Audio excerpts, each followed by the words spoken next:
नमस्कार, आप देख रहे हैं इंडिया जंक्शन और मैं हूं आपके साथ। चुनाव की तैयारियों में सभी पार्टियां लगी हुई हैं, तो वहीं मायावती भी पूरी तरह से तैयार दिख रही हैं। अकेले दम पर चुनाव लड़ने वाली मायावती पूरी तरह से लोकसभा चुनाव की तैयारी कर चुकी है और अब जहां पहले देखने को मिला आकाश आनंद यानी उनके भतीजे पूरी तैयारियां देख रहे हैं लोकसभा चुनाव प्रचार को लेकर, तो वहीं अब मायावती खुद अपने गृह क्षेत्र में जाने वाली है।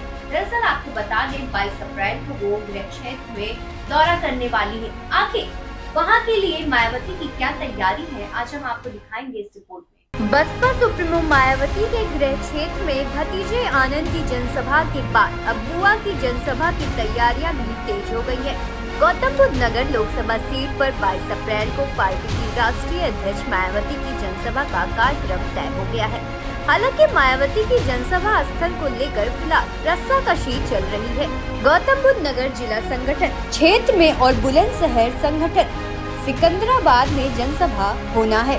बसपा सुप्रीमो मायावती लंबे समय के बाद जिले में आ रही हैं। इस बार उनके लिए ये चुनाव खास है। बीते लोकसभा चुनाव में वो सपा के साथ गठबंधन करके सियासी रण में उतरी थी। इस बार वो अकेले ही मैदान में उतर रही हैं। आपको बता दें उनके कई पुराने साथी भी साथ छोड़कर अन्य दलों का दामन थाम चुके हैं। बसपा के जिला अध्यक्ष नरेश गौतम ने कहा कि पार्टी सुप्रीमो की 22 अप्रैल को जनसभा होनी है। हालांकि अभी रैली स्थल कहां पर किया जाएगा ये तय नहीं हो पाया है। बसपा सुप्रीमो मायावती के राजनीतिक उत्तराधिकारी और उनके भतीजे आकाश आनंद ने रविवार को अपनी गृह लोकसभा में पहली जनसभा को संबोधित किया। ये उनकी अपने गृह नगर की लोकसभा में हुई पहली जनसभा थी। बसपा के युवराज बने आकाश आनंद का जन्म नोएडा में हुआ है और वो वहीं पढ़े लिखे हैं। अब बसपा के तीसरे राष्ट्रीय अध्यक्ष बनने की राह पर हैं। गौतम बुद्ध नगर जिले के छोटे से गांव बुलंदशहर में जन्मी बसपा सुप्रीमो मायावती ने सियासत में अनेक रिकॉर्ड बनाए हैं। प्रदेश की सबसे युवा और पहली दलित मुख्यमंत्री होने का रिकॉर्ड इतिहास के पन्नों में उनके नाम दर्ज हो चुका है।